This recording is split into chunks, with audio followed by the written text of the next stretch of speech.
Okay. Hey guys, sorry I didn't tell anybody I was going live. I just don't even plan it, you guys. I just say, you know what, I'm going live, and I just come on. So I'm sorry. Don't be mad at me. What's up, fam?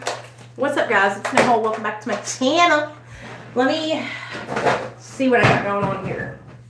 Okay. Hey, Lisa. Will you let everybody know I'm live?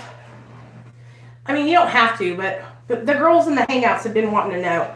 Okay, hold on. Mama's got a tight shirt on right now, so let me change. Because, okay, hold on.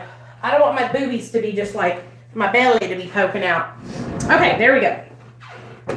So, I thought what we could do is a makeup and recovery chat. Y'all know I love doing makeup and recovery with you guys. So, that's what we're going to do.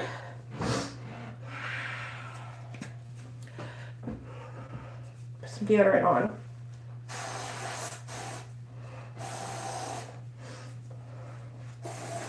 Whee! Okay, there we go. Smelling good and fresh now. Okay, let's get you guys up a little bit higher. Oh, that's a good angle right there. I like that. Okay, you guys like that? Okay. Hold on, guys. Oh, shit. Damn it. Hold on, my peeps. Hold on, peoples. Okay, let's see. Hey, Troll Agent. Why is your name Troll Agent? Oh, well, I guess it doesn't matter. What's up? Okay, people. I know I look a little... Hold on, let me wipe my... Beep, beep, beep. There you go. Okay. There. Let's get you guys right there. There we go. That's better, huh, guys? Hey! Hey! Sorry. Okay, so you guys, here's the deal. I need to talk with you guys about some stuff, and I want y'all's opinions, okay? So, my husband, just got off the phone with my husband, and he works for a really big company here in Little Rock, and he has an opportunity to go overnights and get a $5,000 raise. The position is a 2-year position overnight at one of the biggest stores in Little Rock. Okay?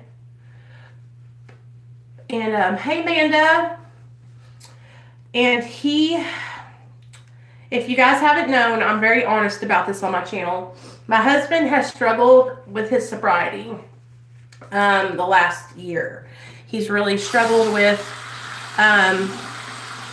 staying away from Xanax, benzodiazepines. But he's doing really well. He's back on track. He hasn't relapsed in a couple months, and he's staying the course for right now. And that kind of seems to be the his MO, and that's what I just got done talking to him about. So I'm going to tell you guys what I said. He called me and told me about it, and I told him, you know, I want you to be honest with yourself, honey, and I want you to say, look inside yourself, Neil. If you go overnights, is that going to be conducive for your recovery? You know, he had just gotten out of outpatient therapy in November, and when he got out of outpatient,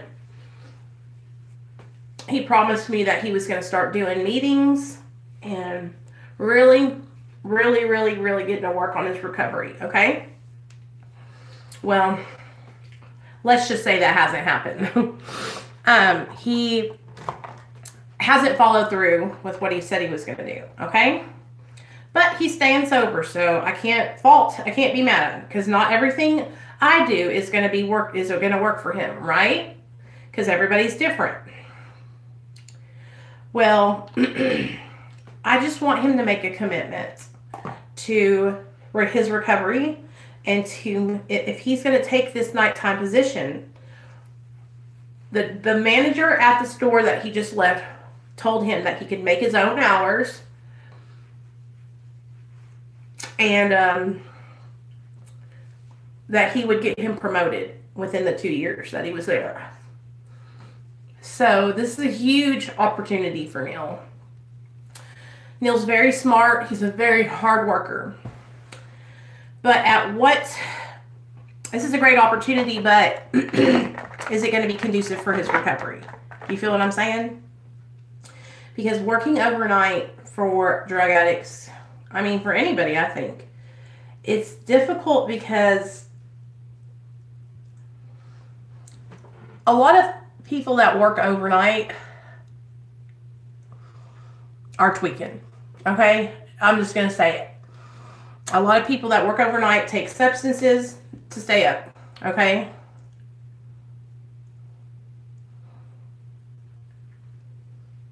Exactly, Lisa. And then he wouldn't be able to be here with me and Nate at night sleeping. But honestly, I'm going to be straight up with you. That don't really bother me that much. I love Neil. And he would have 2 days off a week, 2 full days off, where he could hang out, you know, sleep, go to meetings, go to church, whatever he wants to do with those 2 days. And it would be like a 6 in the evening to 4 in the morning kind of shift. So that's not too bad. You know what I mean? 6 in the evening to 4 the next morning wouldn't be like a horrible shift, because you get off in the morning and then you can go to sleep for a couple hours and then wake up for a couple hours and then go back to sleep until the evening time, you know? So me and Neil are at this point in our lives where we're getting ready to start looking at houses, y'all, because we need to buy a house. This house that we live in right now is my mother-in-law's house, and we want to get our own spot, so that way, you know, we can decorate it how we want to, and we can paint the walls if we want to in Nate's room, which, I mean, Barb would let us do that here, but y'all know what I'm saying. It'll just be our own, you know. And here, what's happened here for me at least is, you know, when you move in somewhere and it's not like 100% perfect, brand new, so it like really is discouraging to try and clean up. So here, I kind of moved in to my mother-in-law's mess, like just her clutter and stuff, and I've worked really hard to get rid of a lot of it, but I still have a lot more to go. I still have a lot of books and stuff that I just need to throw out that are in, like, they're in piles in each one of these rooms, because his mom would just like collect encyclopedias and medical books and junk. Okay, so we want to get our own place so that way we can start fresh and Nate can grow up in, you know, a house that's ours, that we are paying for and that we're going to own. So I guess what I'm trying to ask you guys is, what do you think? Do you think it's dangerous to work overnight for somebody in early recovery? Oh yeah, I have a job. I work part-time. I work part-time Monday through Friday, baby. And anyway, so I just don't know. I'm reluctant to say, yeah, take the position, because it is overnights. Yeah, I work, and yeah, it would help it would, okay? But then also, you know, that working overnights, to me, working overnights is just a recipe for disaster, because it's almost like you kind of can get, I don't know, maybe this is just how I think, but I feel like when you work overnights, like,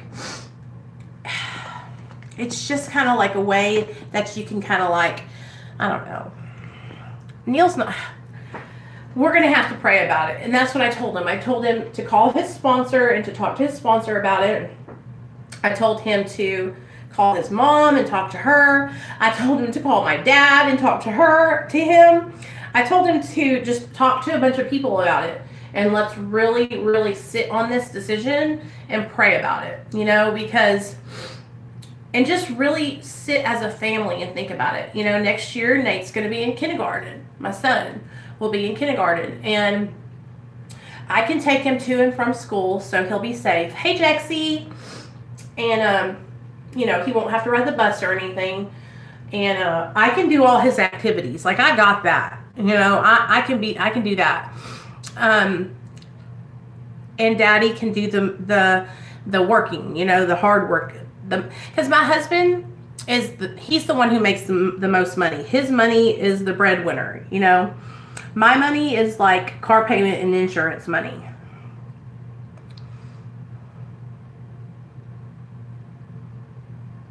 Yeah. So Amanda, that's what I was thinking. I was like, it's such a good opportunity. And I don't want to, here's the deal. I don't want to hold Neil back, you guys, because he's really smart. And I want him to have confidence. I want him to feel good about himself. And I know that getting a raise and having a bigger position will help him with his self-esteem and his self-worth, because just like me, you know, we both struggle with low self-esteem. So what I'm thinking is we're going to pray about this, and we're really going to like just give it up to God, right? And just ask for him to guide us and protect us. And I just want Neil. Did it work out good for you, Lisa? That's great. See, and that's the thing. Like, okay, I'll tell you what's going on, Jexie, quickly. My husband's been offered a position overnight, okay, for the company that he works for. And the overnight position is for a 2-year position, and it's a $5,000 raise. And he can make his own hours overnight. So basically, if he wants to work 6 p.m. in the evening to 4 in the morning, that's fine, just as long as it's an overnight shift, you know. He could go 5 in the afternoon till 5 to what? 6 to 2 is 8 hours. 6 to 4, so 5 to 5 or whatever. And so that's a big pay raise, you know. And then the manager who runs that store was telling him that he will work on getting Neil promoted. And so once Neil gets promoted to a better position where he doesn't have so much stress, because he does have the schooling. He's got a master's degree in business.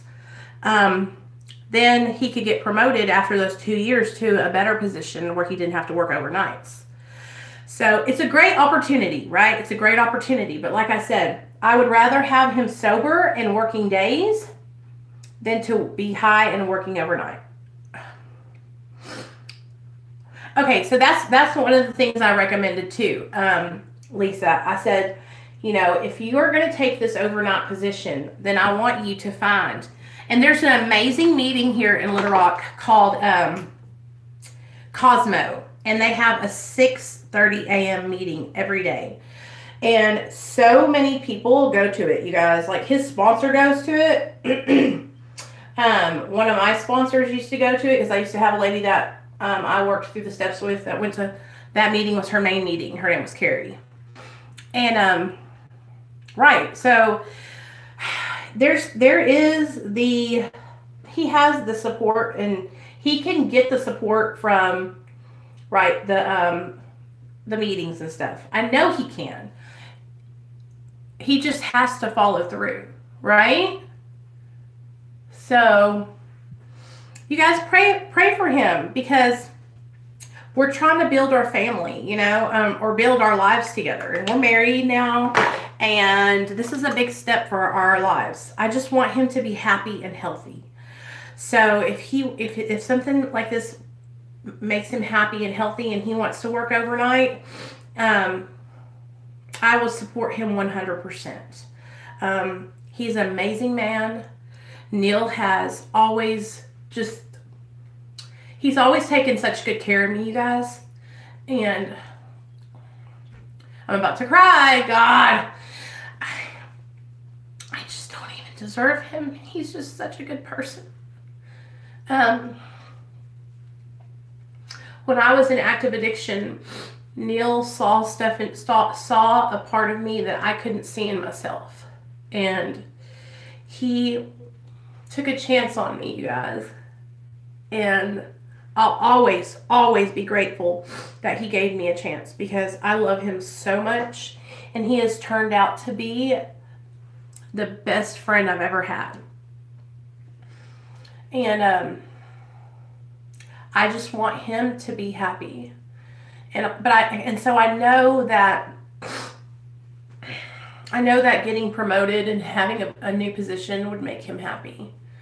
And I don't want, that's why I told him, I said, I don't want to hold you back. I don't want to hold you back. So I really want him to pray about this. And we're going to, like I said, if he takes the position, then we're going to have to really get him a program like lined out. So that way every day he has a meeting to go to after his job, or at least 3 times a week, you know, until he gets a solid year sober. Don't you guys think that's a good idea? But see, guys, these are the things that, like, we have to think about now that we're sober and we're trying to live our lives right. Like, we have to maintain our recovery. And so what do you do to maintain your sobriety? Do you know what I'm saying? Do you think about things before you do them? If somebody offers you a new position at your job that might cut into your sobriety time or your sobriety program, are these things that you guys look at before taking those positions? Right, Jexie, yeah. And so the main thing that I struggle with Neil is getting him connected. Getting him to come out of his shell and connect with other recovering addicts and alcoholics. He's very, very private, okay? But it's because he's embarrassed. My husband is very embarrassed that he has an addiction. He is not like me at all. He's not like, hey, I'm a drug addict and I'm sober and happy. Like, he's very ashamed still, okay? He's not in that place where I'm at, and he's gotten to a point where he's like proud of him, you know, proud of himself, right? So, and I try to help him to know that, you know, being an addict and having an addiction, you guys, there's nothing to be ashamed of. Nothing to be ashamed of. We are miracles. And the fact that we're not using and getting high today is a miracle, right? So Neil is a miracle. You're a miracle right now. I'm a miracle. Sitting here talking to you guys, doing my makeup and not fiending to go out and shoot up dope. That's a miracle, right? God is working in my life, and he's working in my husband's life. And I'm trying to so hard to help him understand that. Really, Amanda? Thank you for saying that, girl, because sometimes I think, am I just talking to myself? Is what I'm saying, like, making sense to you guys? There's nothing to be ashamed of if you struggle with the disease of addiction. You know what the thing to be ashamed of is? This is what you need to be ashamed of. If you're not asking for help, if you are staying in active addiction and living that life out there and not reaching out for help, that's where you need to be ashamed, because you need to ask for help. And there's no harm in needing a hand up. Getting help was the best thing I ever did, you guys. And I had become accustomed to going into treatment, right? And taking little breaks and going into treatment, relapse, then go back to treatment, then relapse, then go back to treatment, then relapse, you know, 5 or 6 times. And, but I wasn't utilizing the things that they were teaching me in treatment. So it wasn't doing any good. See, you can go to treatment as many times as you want. But if you're not putting that shit into practical application into your life, then it's just, you're wasting your time, you know? And that's what I learned. I was wasting my time. So that's what I'm trying to get through to my husband. It's like, baby, you got to stop wasting your time and put all these things that we've learned in our recovery into practical application. He's got to put it into action, you guys. And so that's what worries me is, are you going to go and start working this overnight job and then lose track and stop putting your recovery first and not actively seek sobriety? You know, because it's so easy, you guys, to get caught up in life and not follow through with what we need to do to stay sober. Okay, it's easy for me to do it, right? Do you guys remember about 30 days ago when I was just like so negative and just really struggling? Do you know why I was struggling? Because I was being complacent and I wasn't following through with my recovery. I wasn't going to my meetings. I wasn't practicing my prayer and meditation. I was just coming on YouTube and talking to you guys all the time. And you can tell in my behavior when I start to struggle, because I'll go to the negative. I'll go to a negative spot, right? So for me, I want to show you guys this palette. Ulta's having their 21 days of beauty right now, and this palette is normally $40. 19 bucks, I got it for half price. Super duper great deal, really good quality.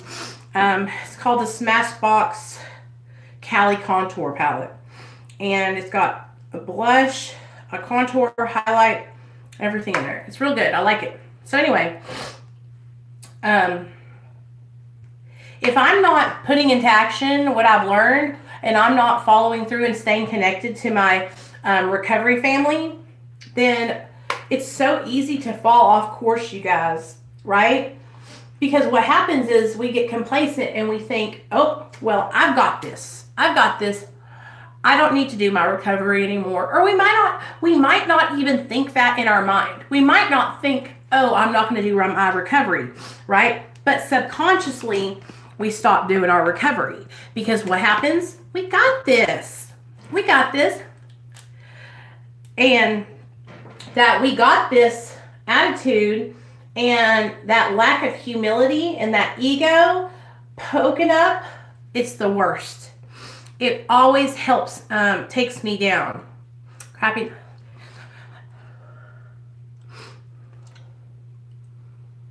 Good job. So that's the thing. If you have a bad day, like Lydia said, if you have a bad day, you guys, and you're struggling, right? You get back on track and you focus on that day. All you can do, hey George, all you can do is focus on one day at a time, right? And so there's going to be days where we struggle and maybe we just don't feel like getting out and doing anything. Okay, that doesn't mean you have to go and get to a meeting every single day, okay? I'm not saying that. Like, I know that sometimes, you know, we just need to take a self-care break and stay at home and relax. And that I'm a big believer in self-care Saturdays.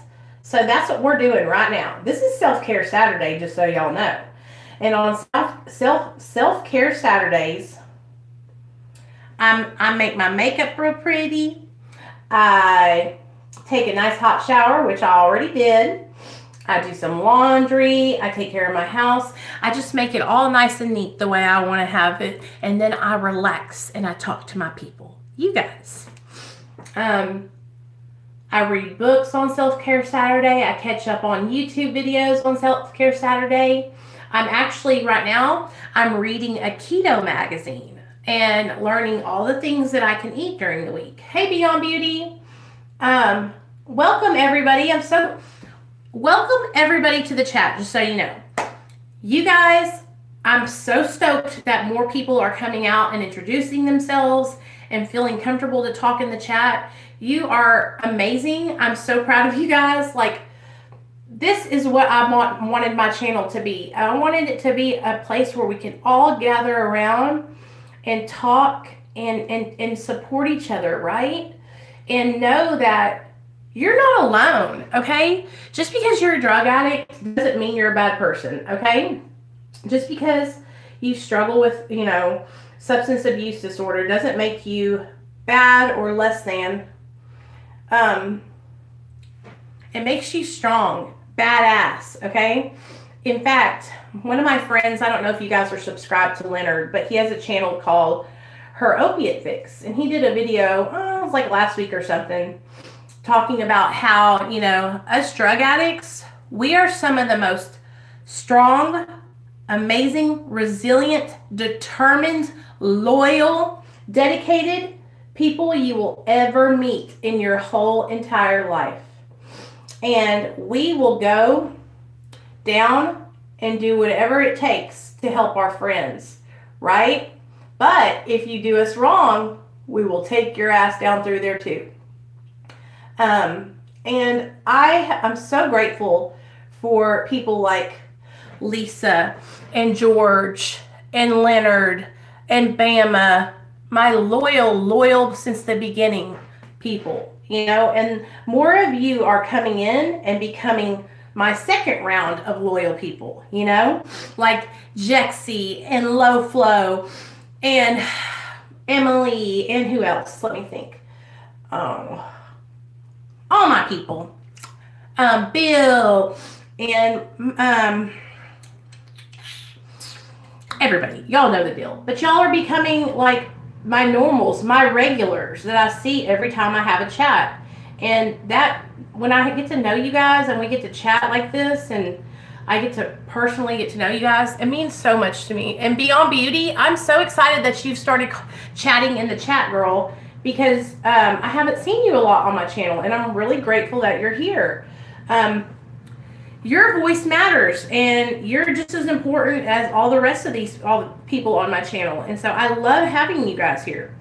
So anyway, I wanted to get y'all's opinion on that whole situation with Neil and his job. And I wanted to ask you guys to please pray for him and that he makes the right decision, because I just want to make sure that he has the best chance at his recovery, you know? And that's what makes me worry, is like, I don't want him to fall off, because he's just, okay, Neil is where I was like 7 years ago.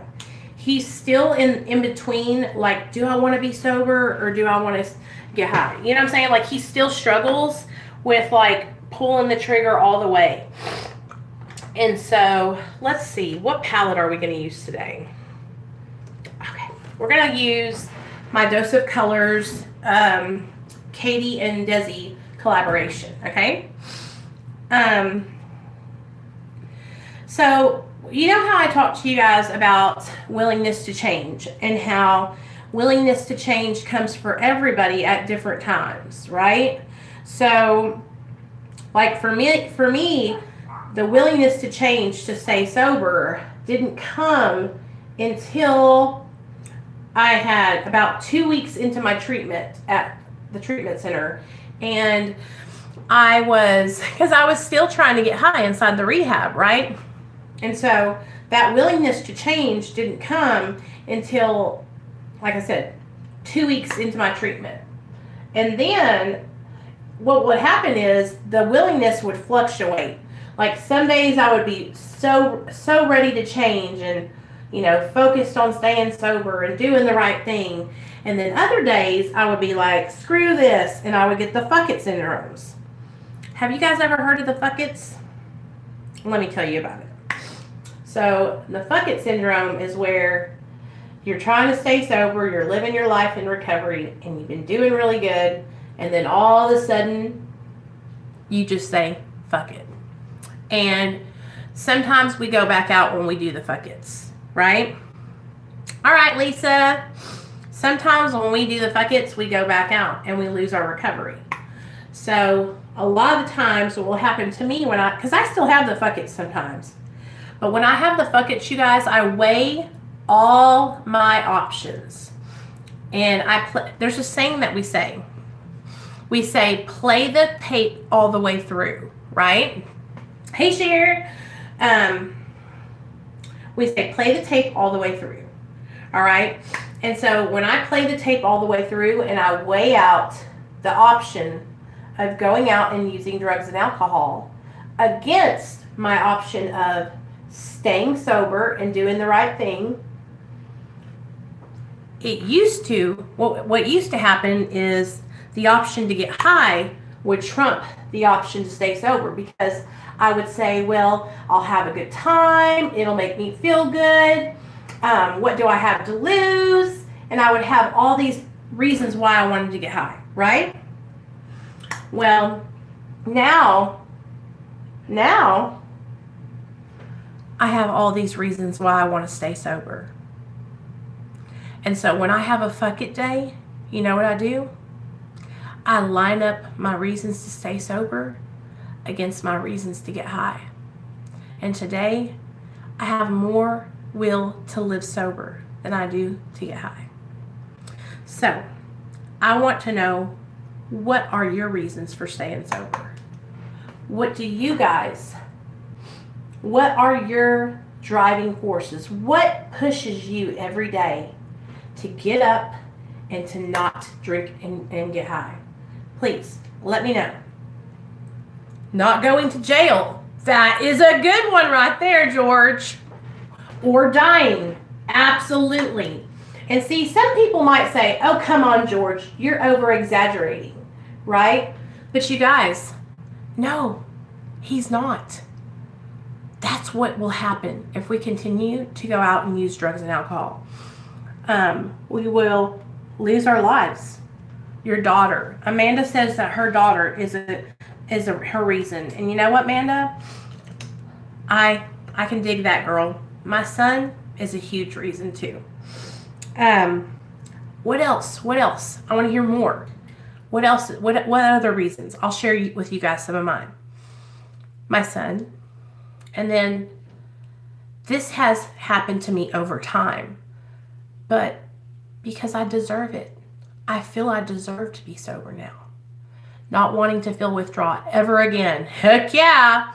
I appreciate your streams. It helps me understand people in my life that are addicts. You're so honest. Thank you. Oh, you're welcome, girl. Anytime.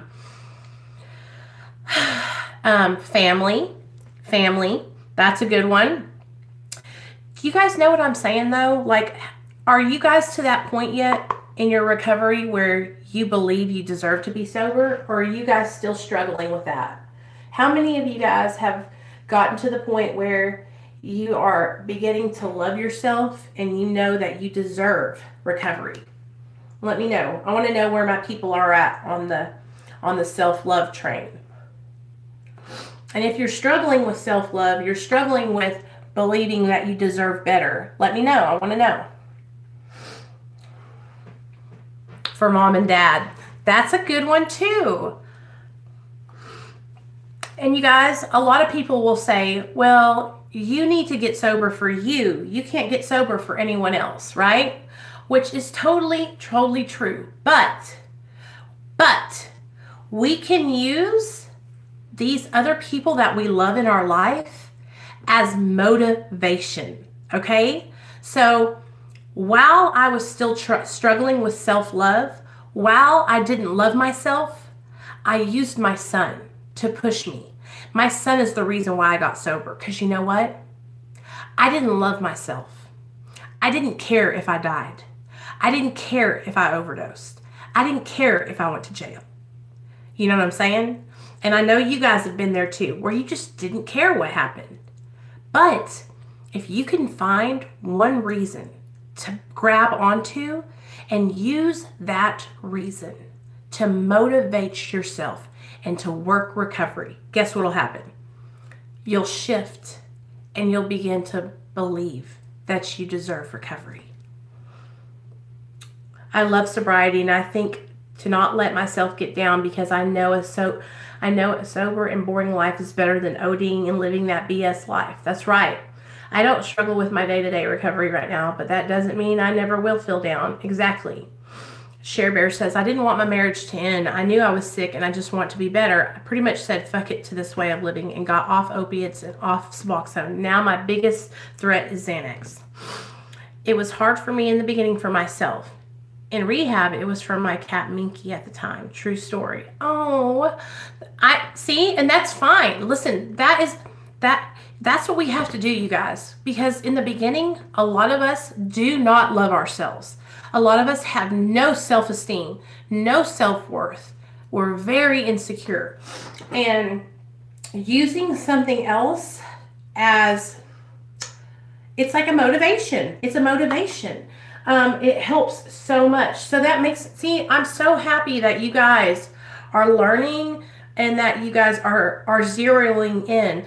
Because I want you to think right now, okay, if you guys are staying sober, which I'm pretty sure all you guys are staying sober, okay? I want you to think to a hard day that you had, right? In the past week, month, whatever. And I want you to tell me, why didn't you use that day? If you had a day where you were like, this is the worst day of my life, I'm going to jail, I just lost my mom, or my family member passed away, or my husband broke up with me, my wife broke up with me, my man left me, whatever, okay? Why didn't you get high? Why didn't you get high? What was stopping you from getting high? I'm going to tell you about me. So, when my husband relapsed a couple months ago, it was the worst day of my life, okay? I was like, fuck this. You know, I'm going to get high. I don't care. I might as well just join him in the game, right? But then there was something that was on my shoulder that was telling me, you don't deserve to do this. Don't do this to yourself. You've worked so hard. Look at all the people who are looking to you. Look at all the people who come to your channel for love and support, right? And I was like, you guys helped me not to use. And that's a huge deterrent for me, is disappointing the people who I've built relationships with. Hold on, let me read y'all's comments. Okay, so I've always struggled with self-esteem since I was 12, and getting high was my way of feeling comfortable in my own skin. Exactly. My family, even my extended family, my cousins, I was the only one who was a drug addict. It was embarrassing. Does we count in getting high, or are we talking crack, meth, speed, and smack? Oh, we're talking about hard drugs, George. George, here's the deal. I know you've been struggling with this. Okay, guys, we're going to talk about this because my friend George is on the chat and he needs us. So George, it was an IV heroin addict, okay? Heroin, crack, everything, okay? George was a straight junkie, okay? Criminal. And he got on methadone, and he weaned off methadone, and now he takes a low dose of benzodiazepine and he smokes pot. But he's staying sober from everything else. And here's the deal with that, George. I think that you are doing phenomenal. Do I think that you are in recovery? Yes. Do I think that you could be using the pot as a little bit of a crutch? Maybe, okay? I feel like you know in your heart of hearts that with the Xanax and the pot, you could probably leave one of those out. But you know what? This is your journey. You're doing a great job. Take your time. There's no need to rush, okay? Is your probation officer okay with you smoking them ganja? If he is, then that's okay, okay? Just take one thing at a time. Work on your insides, okay? A lot of people use marijuana as, like Jexy said, harm reduction, okay? They use it in a medicinal way, all right? George, I know that you're struggling with this, okay? And you got to listen to me, all right? This is the same way people treated me when I came out and admitted that I was on Suboxone. They wanted to make me feel not sober, tell me that I wasn't in recovery, tell me that why was I even sharing because I wasn't clean, right? But I'm not trying to be like them, right? This is my recovery. This is my version of clean, right? You're doing what you got to do. George, you have come so far. I'm going to tell you, me and Jason were talking about you on the phone today, and we were just talking about how far you've come. Baby, I know those comments bother you. I know they do. They bother me too, okay? We're only human. But those people don't know how far you've come, right? Those people don't know that you were just in a hospital bed, OD'd with tubes down your throat, okay? Those people don't know that your mom is so proud of you and that you're living today. You're not going out and stealing and thieving, okay? Those people don't know the story. So you know what? Their opinion, it doesn't fucking matter. You are doing great. My advice to you is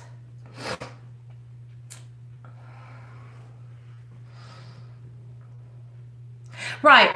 That's the thing. There is such a gray area with drugs, okay? If we really think about it, you guys, cigarettes, caffeine, all these things are mind and mood altering substances, right? But here's the deal, okay? If you want to be involved in NA, then that's how NA is. NA doesn't believe in you being on mind or mood altering substances, right? So that's why I'm saying, like, instead of going to NA, go to AA, where they might be a little bit more accepting of your situation, right? But George, here's the deal. Medical marijuana is coming up. A lot of people are using it, all right? You're just a different kind of person. Not everybody does abstinence and succeeds at it, okay? I, for the longest time, tried to fit in this this box of only as the same as everybody else, right? Hold on, let me see what Hannah said. I just saw her.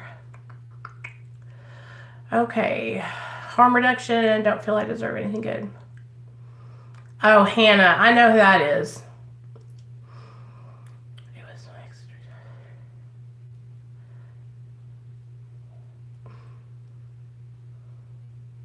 Hey, Barry. Right. And that's the thing, George, I think you should get into meetings that are a little bit more maybe far ahead, because you've already admitted that you were powerless over drugs and alcohol and that your life had become unmanageable. Okay? So now you need to move on to the next step. And so that's why I want you to get a sponsor and start working the steps with a sponsor personally. But here's the deal. In the UK, okay, George, you got to keep what if you are going to smoke pot and that's what works for you, sometimes you just don't need to share that with anybody, okay? And technically, okay, sometimes you just don't need to share with everybody what you're doing in your recovery, okay? All you need to share, the only person you need to share that with is your higher power, and if you want to share that with your sponsor, right? And this is what you have to do, just like we talked the other day. You have to be honest with George. George has to look inside himself and say, am I using pot and benzos to still get high? Okay? Just ask yourself that, and you know what the answer is. I don't know what the answer is, baby. Only you know, okay? And so when you answer that question, then you need to make a plan of what you're going to do to fix it. But right now, George, if I was you, I would just focus. I would focus on trying to taper from the benzos and just stay on the medical marijuana.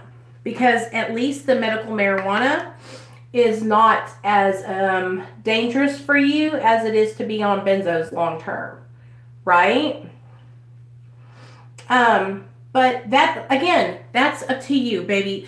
if it's prescribed to you and you feel like you need to take it and the doctor thinks you do too, or whatever the program is, you got to do what's best for you. I hate even, like, I don't like talking about that with people because I don't want to discourage you, you know?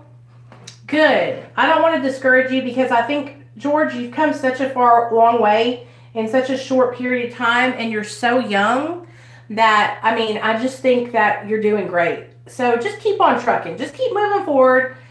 You know in your heart what you need to do, okay? That's all you got to do is talk to yourself, all right? Be honest with yourself. And that's what it always comes down to, that honesty in your heart, right? I'm loving talking with you guys today. Hey, Carrie, are you here, girl? I'm sorry if I missed your comment. Wow, we're having a great conversation today. Okay. All right, George, enough time on your butt. Who wants to talk about something? Anybody else need something to talk about? Down to 60 minutes.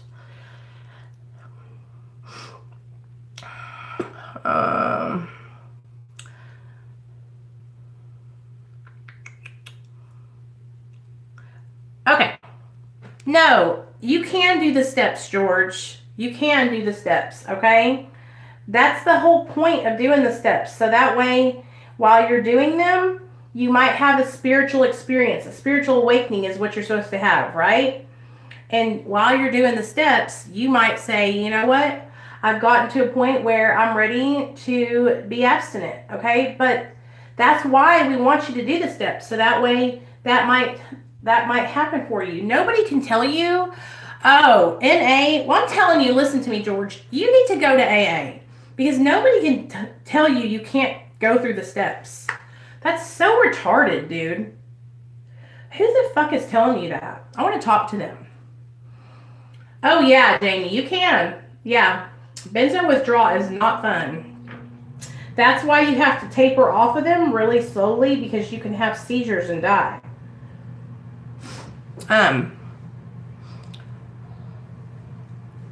Hey, Carrie. Yeah, just as bad as alcohol. It's really bad, actually. I've seen people come off of Xanax and go into straight seizures. Nobody can stop you from working the steps, you guys. Like, if you want to work the steps and somebody tells you no, they're not going to work you through them, then you need to find another sponsor. Do you understand me? Because that's just bullshit. That would be like me telling somebody who is on medication for their mental health that they can't work the steps unless they get off their mental health medication. Do you understand how stupid that is? Like, that's the whole point of working the steps. So that way when you're working them, you have like an awakening, okay? And by the end of the steps, you will want to give back what's so freely given to you and help others, right?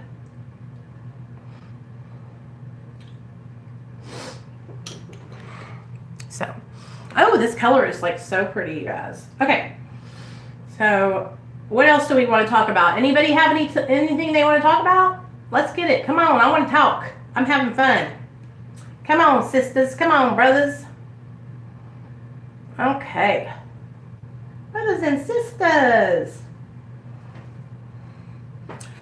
I came off benzos and methadone. It was hell. I'm now on Suboxone, doing much better. Good job, Amanda. I hate Xanax. I have friends that lost their minds and lives on benzos. Yeah. How to keep active in depression. Okay. So that's a good one. Okay, good job, George. So, whew, Lord, have I been going through a depression lately, too. I was just talking to my mom about this, you guys. So, sometimes I feel like when we're going through depression, or because I feel like I think I have seasonal affective disorder, which is basically seasonal depression. And so when there's like the fall to the spring is a hard time for me. So lately here, what I've been doing, okay, and y'all might have noticed that I've been trying to get out and get fresh air and vitamin D, right?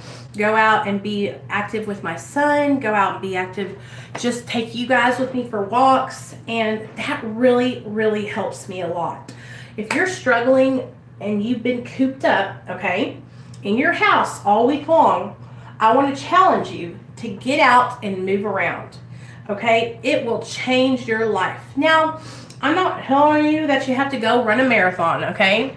I'm just telling you guys, like, getting out and going for a little walk outside, it's so refreshing and it feels so good, and it will help you. It helps me. So that's what and also, if you're like kind of feeling depressed or you're just feeling some type of way, if you have some good sober friends that you can get a hold of, and just have some people over and have like a little shindig where you order pizza and you get some movies and have some good people around you that just encourage you to do better, you know? That always makes me feel good. When I can get on the phone with one of my girlfriends and we can chat and just laugh it up, that gives me, I love it, you guys. The best feeling in the whole wide world is being able to get on the phone and yuck it up with my girls. Lisa will call me and we'll yuck it up. Bama will call me and we'll yuck it up. Carrie will call me. I mean, we just be laughing, and that feels good because we need that time with each other, you know? Yes, girl, just being out in nature helps. I live out in the country, so I try to walk to our pond daily. Yes. And a lot of people are probably like, oh, come on, Nicole. Well, you know, but it's true, you guys. Like, for so many years, we just spent our life like cooped up, right? And so now that we're trying to stay clean and sober, we got to get out and move around. Okay. For instance, remember like 4 or 5 months ago when I was talking about mindfulness all the time and I got that mindfulness journal? That's another really big thing that helps me, right? Is practicing mindfulness in my life. And also practicing an attitude of gratitude, okay? If you wake up in the morning and you're like, I'm not feeling it today, screw this day, right? I want to challenge you to rewind, get back in bed, and roll your ass back out on the other side, and I want you to say, I am grateful to be alive today. I am grateful for my recovery today, okay? I want to challenge you to do that. Because changing our thinking and using and practicing an attitude of gratitude, you guys, it will change your life. It will change your life, okay? Even if you don't think you have anything to be grateful for, okay? It can be the smallest things, you guys. If it's just being grateful that you have the weekend off to be with your family, okay? If it's being grateful that you can come on this channel and talk to everybody, okay, and not feel ashamed. If it's grateful that your baby or your son or daughter actually pee-peed in the potty today, okay? Like, seriously, that's how I used to be. Like, I literally had to get down and just be grateful that my son was potty trained, right? And because for a while there, I was struggling to find anything that I felt good about. But today, there's so many things that I can look at my life and say, wow, I have so much gratitude for that today. Wow, my subscribers, I'm grateful for them. Wow, I have people in my life who love and care about me and want to see me do well. I'm grateful for that. You know, I'm grateful that I'm not on dope anymore, y'all. It's such a huge game changer when you get off the dope. It's like my life has changed forever, and I don't ever want to go back to that life. Y'all feel me? Okay, let me put this eyeliner on, and then we're done with this makeup look. Y'all are all miracles, okay? And that's what you have to remind yourself, you guys. You have to remind yourself that you're a motherfucking miracle.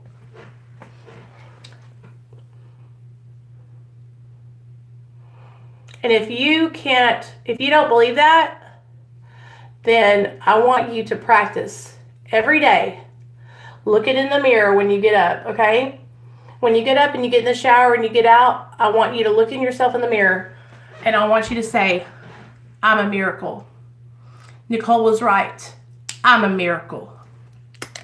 And start building yourself up and talking to yourself in a positive way. Stop beating yourself down. Stop second guessing yourself, okay? Look at yourself in the mirror today and say, I'm a damn miracle. Y'all feel me? Okay, look at this look, y'all. Okay, we got to go put on mascara, and then we're done with the look. Right, okay? That's a good way to look at it. I might be having a bad day. I might be in a messed up mood, but I'm not fiending for dope today. I'm not sick as a dog today. That's a really good way to look at it. See? That's what I'm talking about. That's that attitude of gratitude. That's practicing gratitude in your life. Look at my little chunky self. Look at my little chunky self. Okay? That's okay. I'm grateful for my chunky self today.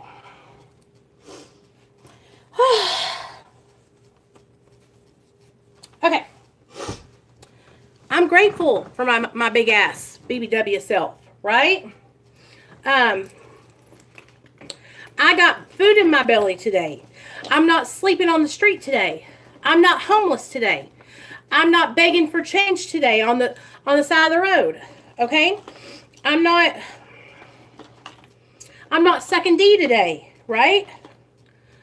I'm happy. I feel good about myself today. I feel beautiful today, you guys. You know, I might be a little thicker than I want to be, thicker than a Snicker, but I'm working on it, and I'm going to get this extra weight off me. But you know what? I still feel beautiful. I still feel beautiful. And I can't say I felt like that when I was in active addiction. When I was in active addiction, it was a facade. It was a lie. I would tell myself how good I looked because I was high, right? But I didn't look good. I looked strung out. I look like Skeletor, y'all. And so today, I can look at myself and see, hey, I'm healthy, you know? I'm making good choices today. You know, I'm making better choices about my food today, y'all. Let's talk about that. So I ordered the keto, or I bought a book all about keto, okay? And all about the foods that you can eat while you're on keto, right? And I've been following a bunch of keto people on Instagram and really getting myself ready to do this switch over to keto. So let me tell you guys about my friend Jamie. She watches my channel, and she also has a channel, okay? Y'all should go subscribe to her channel. Her name is Jamie Rose Wilson. So anyway, she has a channel and she does keto, and she's only 4'11", so she's really petite. And she told me that she would be my keto, like, accountability partner, right? And so I'm like, okay, yeah. So basically with keto, you eat high fat, low carb, no carbs, basically. So what I'm going to be doing is eating a bunch of meat and a bunch of broccoli, bunch of eggs and bacon, bunch of like turkey wraps with lettuce and no bread. Let me think what else. Just a bunch of stuff without bread and without potatoes and without pasta and without those starches and carbohydrates that are not even healthy for us, right? That our bodies crave. So my body is addicted to carbohydrates because it's dependent on the sugar that comes in those carbohydrates, right? Oh, you're 5'9"? Yeah, she is really tiny, very tiny. And so she looks great. She's lost like 20 pounds or something, and she's maintaining it through doing the keto. So I really, really, really want to do that. And the reason I guess I haven't like went full swing about it on my channel, you guys, is because what happens is I'll get going and then I get so discouraged, right? And so I don't want to get a whole bunch of people like discouraged with me, because I don't know, I just don't want to fail, you know? So what I figured I was going to do is like get myself more focused and like get myself on the keto for a couple of months really good and staying on it straight. And then I'll come and update you guys on how it's going. Hopefully y'all will be able to see the change in my weight, you know? But I haven't started. Like I'm literally going to buy groceries today because I have so much carbohydrates that when I make stuff, it's always got potatoes and rice and pasta and bread. Because in the South, I guess anywhere else really, that's what we do. We eat pasta and bread, potatoes and rice with every damn meal. Really, low flow? Listen, with Suboxone, it doesn't really give me the munchies anymore. I've been on it for so long, like it's normal for me. Hold on, guys. I gotta go check. I think Nate's here. Let me go check. Hey! Hey, coming! Coming!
go, baby. Sorry, guys. Sorry. Did you have fun? Lay down. Oh, baby. I know. I know. I hear you. I hear you. It's okay. It's okay. All right, guys. I got a sickie going on, y'all. Sorry, guys. Sorry. My mom just came by. She brought the kids back. Nate had went to the trampoline park with my mom and Ashlyn. So let me see what's going on. Hey, Rep.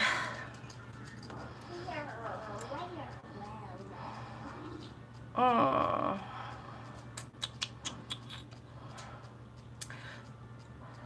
Okay, anyway, I'm not going to go through all y'all's comments. I hope you guys are all having a good day. So anyway, what's going on? So how is everybody else doing? How are you doing, Rep? What's going on with you? Are you on the sober train? Tell me what's going on, man. Or are you on? Tell me what the dealio is. Just fill us all in. So I'll tell you guys. You know, next month I go towards the end of the month to the doctor, and we're going to go down 2 more milligrams on my dose. So I'll be down to 8 milligrams prescribed, because right now I'm at 10 milligrams prescribed. I'm going to be honest with you guys. I don't take 10 every day. There's some days I take 10, some days I take 8. And I haven't really been struggling with it or anything. You know, it's been working out just fine.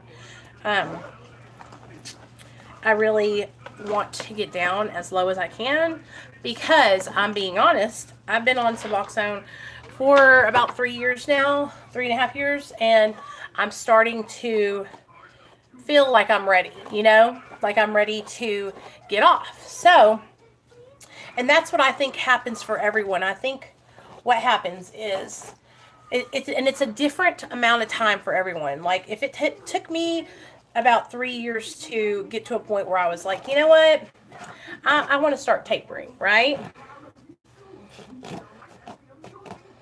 Days here and there. I'm trying. It sucks. I'm on the fence. I can't make it over. That's okay, as long as you keep trying, all right, bud? That's the deal, Rep. You've always been honest about that with me, and I respect you for that. And you know what? Here's the deal. Here's what happens for me, okay? Or happened for me when I got on Suboxone. I had to have something that was almost like a consequence to push me to stay off drugs. Because before I had my son, I really didn't have any like consequences that were affecting me. Like, if I went to jail, I'd go to jail, get back out and get high, right? But when I had my son, it changed everything. And so that's what's really helped me to stay off of illicit drugs, you know, and just stay taking my medication. And like I said, now I'm ready to get off medication-assisted therapy. But I don't know, and I say that today, but the more I pray and everything, I might stay. If I get down to like 2 or 1 milligrams, you guys, I might stay on just a low 1 or 2 milligram dose. And until my son gets to be, you know, a little bit older, because I don't know. I just want to make sure that I stay on the straight and narrow, and I don't, you know, make any mistakes and put my life or my son's life in jeopardy. Do you know what I'm saying? And so that's what a lot of people don't understand. Like, when you're, you know, when you're trying to stay sober and you've got kids, it's like, it's a lot more serious than if you're just staying sober for yourself. Do you understand what I'm saying? Like, not saying that y'all's recovery is not serious if you don't have kids. I'm not saying that. I'm trying to say, like, I have another life depending on me. It's not just about my life. And so, love you, buddy. That's what I mean. Like, it's still just as serious for anybody. But I feel like because I do have a kid that the dangers and the things that could happen if I relapse are a lot more grave, and I don't want to put my son in jeopardy. Do you feel me? And the only reason I say that is because before I had a kid, it was totally different. It didn't matter if I got sober before I had a kid. It didn't matter if I kept relapsing, because I didn't have another life depending on me, you know? But when I had my son, everything changed. So, wow, my hair is wild today. It's really just thick. I know, Rep. I know it's not easy, okay? I know it's not easy, but that's what you have to do. You need to use your daughters as motivation to stay sober. Even if listen, if you have to take Subutex for the rest of your life and you stay sober, that's all that matters, okay? It doesn't matter how you get there. All that matters is that you're doing it, you know?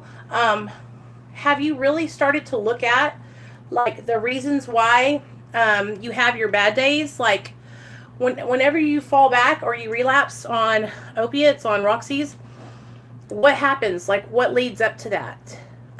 Really start looking at that and try to dissect what's driving you, right? Like, is it because you have a bad day at work? Is it because you and your old lady have a fight? Is it because you just feel like shit and you want to go out and get high? Like, are you struggling with mental illness? Are you depressed? Are you anxious? These are all things that you need to start asking yourself, because if you can get those things targeted, then you can work on it and maybe be more successful, you know?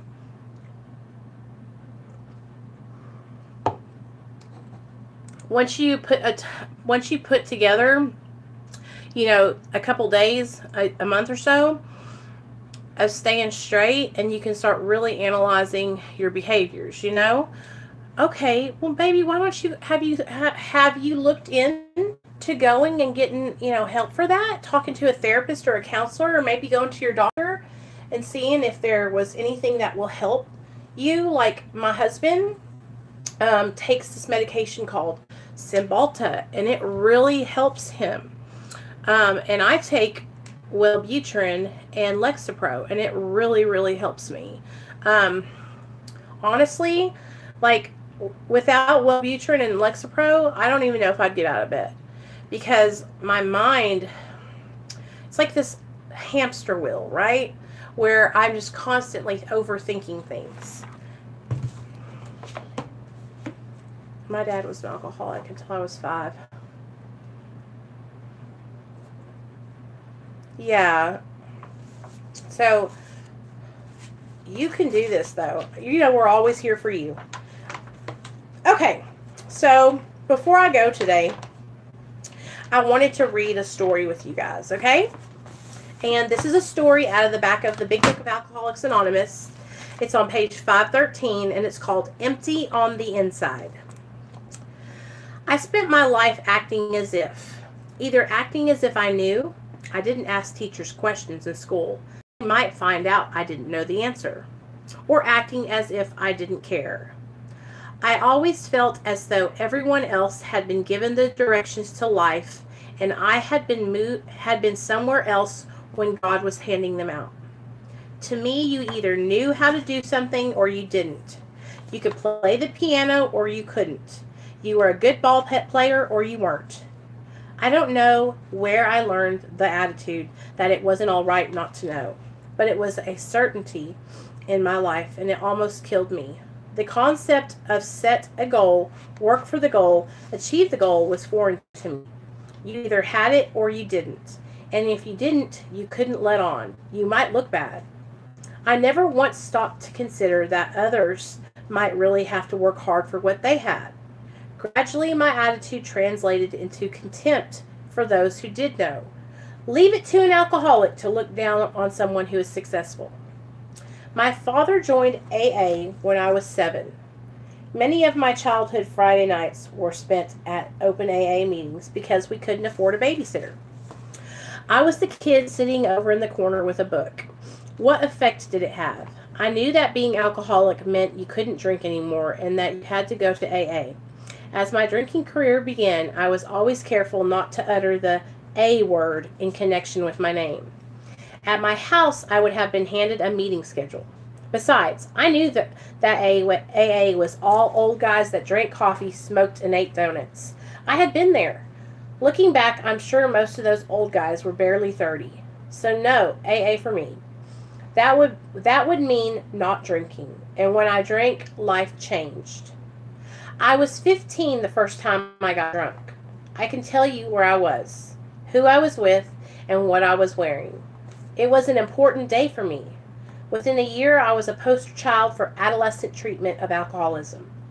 My grades plunged, my friends changed, I wrecked my car, my appearance went downhill, and I was suspended from school. Y'all, I've been there. When I first got sober, I wondered why my parents never checked me into treatment. Then I remembered they didn't have adolescent treatment centers when I was a teen. As a matter of fact, I still have ceramics Dad made me in the psychiatric ward because when he was drinking, they didn't have treatment centers. I was always ready with a promise to do better, to try harder, and to apply myself, to live up to my potential. Potential. Now there is the curse of every budding alcoholic. I managed to graduate somehow and went on to college where I promptly flunked out. I couldn't make it to class. Hindsight was shown me 2 reasons for this. First, if someone else had a free period, I tagged along with them. I thought that I had to be with my friends all the time. Me too. I thought I had to be cool. I was afraid that if they spent time without me, they might begin to wonder, why do I hang out with her anyway? They might realize they had a better time without me. And then they might tell other people who would tell other people, and I'd be alone. Second, social conversations was a skill that I never acquired. When I met someone, I felt totally inadequate. To me, when I said, "Hi, my name is," there followed a deafening silence as if there was thinking, so? How did people have conversations anyway? How did they meet and then begin to talk as if they had known each other for years? For me, it was one more thing that it wasn't all right to know. So I kept drinking. When I drank, it didn't matter.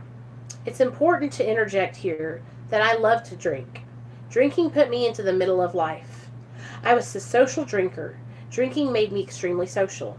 I didn't particularly like drinking with other women. I drank with the big boys. I always had a tremendous capacity for alcohol, and I learned to shoot an excellent game of pool, which made me quite popular in the local tavern scene. At one point, I even had my own motorcycle. When I read Bill's story in the big book and he said, "I had arrived," I knew what he meant.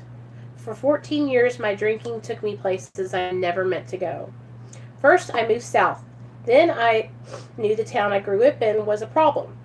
I heard a guy remark at a meeting that there are 3 or 4 states that should just post signs on their borders. This state doesn't work either. I did the things women do. My first marriage was really a one-night stand that lasted 5 years. I certainly couldn't admit that I had made a mistake. When we had 2 children and I wanted out, but to leave would have meant taking responsibility. I just drank until he threw me out. Then it was his fault the marriage ended. At one point before moving home, I lost a job that meant a lot to me as the direct result of my drinking. For the first time, I went to a meeting of Alcoholics Anonymous and had said, "I am an alcoholic." When I had gone to meetings with my dad, I always just said, "I'm with him." I called my father and told him I went to a meeting. Within a week, he mailed me a box containing the Big Book of Alcoholics Anonymous, a tape of his AA talk, a couple of meditation books, a copy of the 12 and 12, and a few other odds and ends. I think he had been saving up for that day I was willing. So divorced, I moved back home. Within a year, I was under arrest for child endangerment. I had left my sleeping children home alone and gone to drink. They were removed from my custody and placed with my mother. Then started my rounds of treatment centers. I could talk a good game. After all, I had grown up in AA. I was the one the counselors asked to talk to other women who were reluctant to leave their kids long enough to go into treatment. I could give the whole speech. We can't be good mothers if we're not sober. The problem was, inside, I was relieved that my kids had to live with my mom. It was too hard to be a parent. But I couldn't tell people that. They might think I was a bad mom. And I was a bad mom. I was a terrible mom. No, I didn't beat them. And of course, I told them I loved them. But the message my kids got from me was, yes, I love you now, go away. They had to be particularly invisible in their own home. I had absolutely nothing to give them emotionally. All they wanted was my love and attention, and alcoholism robbed me of the ability to give it. I was empty on the inside. While I was in treatment, my dad died, and I inherited almost enough money to kill myself. I got to drink the way I wanted to for 2.5 years. I'm sure I got here faster because of it. Near the end, I was living in an attic apartment. The money was gone. It was November, cold and gray. When I woke up at 5:30, it was gray outside. Was it 5:30 a.m. or 5:30 p.m.? I couldn't tell. I looked out the window watching people. Were they going to work or coming home? I went back to sleep. When I woke up again, it would either be light or dark. Opening my eyes, it would either be light or dark. Okay, opening my eyes after what seemed to be hours, it was only 5:45 and gray. I was 28 years old. I finally got on my knees and asked God for help. I couldn't go on the way I was living. I had been in the apartment since August and hadn't bothered to unpack. I wasn't bathing. I couldn't answer my phone. I prayed. Something made me go dig through a box, and I found the big book my father had sent me. I read Bill's story again. This time it made sense. This time I could identify. I slept, holding the book like a teddy bear. I woke up feeling rested for the first time in months, and I didn't want to drink. I would love to tell you that I have been sober ever since, but that is not the case. I didn't want to drink that day, but I took no action to ensure against it. You see, I believe that we get more than one moment of grace from God, but it is up to us to seize that moment by taking action. But I heeded the voice that said, you may as well drink. You know you're going to. For the next few days, every time I went to my favorite watering hole, I was surrounded by people talking about sobering up. My bartender wanted to quit drinking. The guy I was shooting pool with talked about going to AA. Someone next to me at the bar was talking about being at the local clubhouse for AA. I did stop drinking, sort of, for a few months, but eventually went on a bender that would end it all. By the end of the 2 weeks of drinking, nobody was speaking to me, so I headed south, where I was sure they all missed me. There was no homecoming parade. People barely remembered me, and by the end of the week, I was out of money. I couldn't even book a plane ticket home. I had less than $1. I had one of those hangovers. I knew if I tried to sit in the airport bar long enough for someone to buy me a drink, it would be obvious that was my intent, and my pride could bear the thought of being asked to leave. I briefly considered mugging a little old lady and stealing her purse, but I knew I would end up picking on the one who was still in shape. If there had been one more dollar, I might not be sober today. Once I was drinking, I always had a plan. But that day, by the grace of God, I was all out of plans. I didn't have one single better idea. I called Mom. I told her where I was, and I asked her to fly me home. She later told me she almost didn't do it, but she was afraid they'd never see me again. She deposited me at the local detox center, where she told me I could go in or not, but that she was done with me. I was on my own. Detox gave me the same message. I thought they should send me on the treatment center. 30 days of hot meals and rest was sounding pretty good to me. But they told me I already knew everything treatment was going to teach me, that I should go to do it and save the bed for someone who needed it. I have been sober ever since.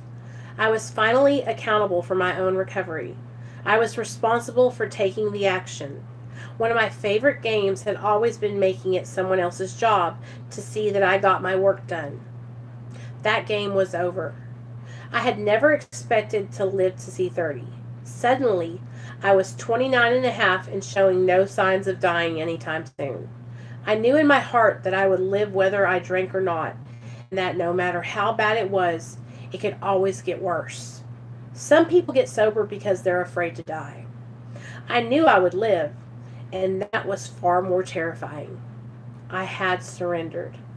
The first night out of detox, I went to a meeting, and the woman speaking commented that alcoholism had taken her to the point where she didn't want to work and didn't want to care for her daughter. She just wanted to drink. I couldn't believe it. That was me. She became my first sponsor, and I came back. The second night, I sat in what I now call the new guy chair. Second row, against the wall. If you sit in the back, they know you're new. And if you sit in the front, you might have to talk to someone. When it came time to hold hands and pray at the end of the meeting, I had no hand to hold on one side. I remember thinking, I will never fit in here, and hanging my head. I felt my hand being taken. Someone in front of me had taken the time to be sure that the circle was complete. To this day, I don't know who it was, but that person is the reason. I came back the next night. That person saved my life, and I kept coming back. The local clubhouse had a noon Big Book meeting every day, and I went every day, not to get sober, mind you, and certainly not to learn about what was in the book. Here was my thinking. I knew you were supposed to read the Big Book every day, and they went around the room reading an entire chapter. So that should count, right? This also took up nearly 30 minutes, so it was less likely that I would get called on to talk. And the meetings was at noon, which left my nights free. I figured out all of that with my keen alcoholic mind. Luckily, I forgot that God is in charge of results. I was finally taking action, and my motives didn't matter. I thought I'd grow through the Big Book once, then graduate to discussion meetings. But there was a lot of laughter in that room, so I kept going. I was not one of those people who walked into meetings and said, "Thank God I'm home." I did not particularly want what they had. I just didn't want what I had anymore. That was the humble beginning I needed. The convenience of the noon meeting meant that I went to 2 meetings every day. I had nothing else to do. I began to notice people there with several years of sobriety. My own laziness had thrown me in with some of the most active people in Alcoholics Anonymous. What I found out was that people who attend Big Book meetings on a regular basis tend to read the book and do what it says. When I was 2 weeks sober, a man's 9-year-old daughter was killed by a drunk driver, and 3 days later he was at a meeting saying he had to believe it wasn't for nothing, that maybe one alcoholic would get sober because of it. As I left that day, I found myself wondering, what would have happened if that had been my kids or me? What would they remember about me? A feeling came over me. I know now it was gratitude, and I realized that I could call my children right then and tell them I love them. That I could show up, and when I said I would, that my word could be worth something to them. That even though I might always just be mom who comes over on the weekends, I could be a good weekend mom. I had a chance to move forward with them, forging a relationship built on a foundation of God and Alcoholics Anonymous, rather than always trying to make up for the past. 1 year later, I was able to share that with the man, that maybe it hadn't been for nothing, because my life changed that day. By the time a month passed, my feet were firmly planted in AA, and I kept coming back. I cannot begin to list all the wonderful things that have happened in my years. My kids were 4 and 6 when I got sober, and they have grown up in AA. I brought them to open meetings, and the people there gave them what I couldn't in the early days: love and attention. Gradually, they became part of my life again, and today I have custody of my children.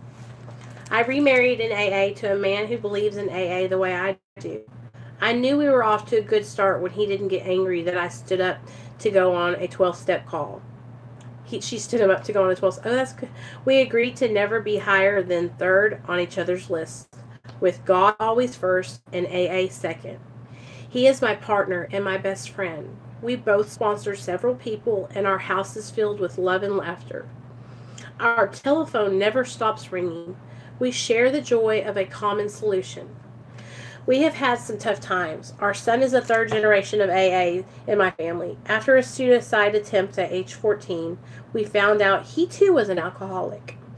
After his 1 year in AA, it's hard to tell what will happen, but we trust AA even on the days we don't trust our son. Our daughter is beautiful, confident teenager who has found her own path to God without having to drink. She is a product of love and faith. I still have a sponsor and a home group today. I am a member of AA in good standing. I learned how to be a good AA member by watching good AA members and doing what they do. I learned how to have a good marriage by watching people with good marriages and do what they do. I learned how to be a parent by watching good parents and doing what they do.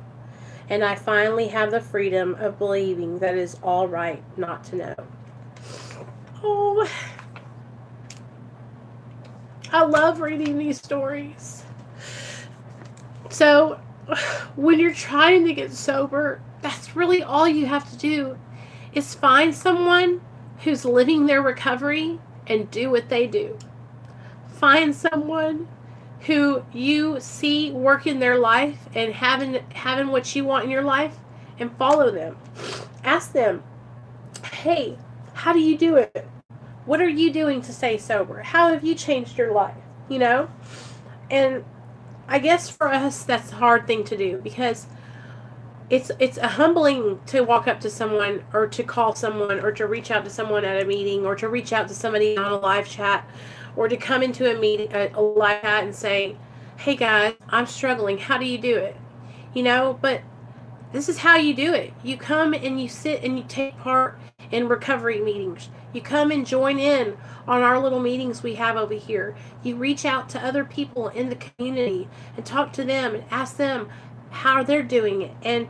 And you know what? You keep on trying.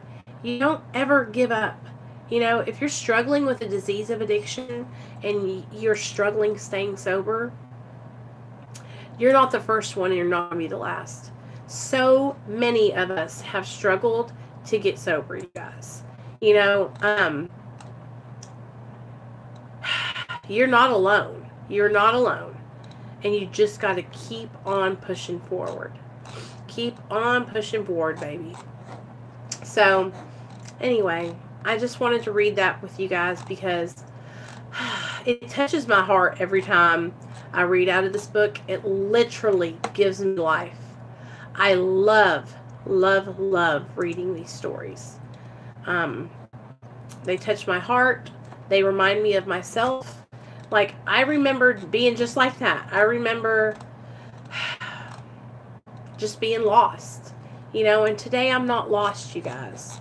Today I have been found, and I love my life today, and I'm grateful for you guys. So I love you, Sandra. I love you, Julie. I just want you guys to know, like, I'm so proud of you guys, and you know, like, I don't think I tell you guys enough. Like, you know that I'm here and that you ever need to talk. All you have to do is message me on Instagram, Twitter, or email me. Okay? And I will answer you right back. I'm not one of those YouTubers who doesn't talk to her subscribers. I'm not one of those people who, you know, says you can reach out to me and I might get back to you. Like, all you got to do is hit me up. But if you don't hit me up, like, then I don't know, you know? And I do the best I can to give you the best suggestions. And if I don't have the answers, I will hook you up with somebody who does have the answers. Believe that. Because I know that I don't know it all. And so if you are struggling with something that I have no experience in, I will pass you over to somebody that has experience. Believe that. So anyway, I'm going to get off here because I've been talking my butt off. But I love you guys. I hope you have a great day. And my next live stream is going to be later on tonight about 8 p.m. So look for that. And I hope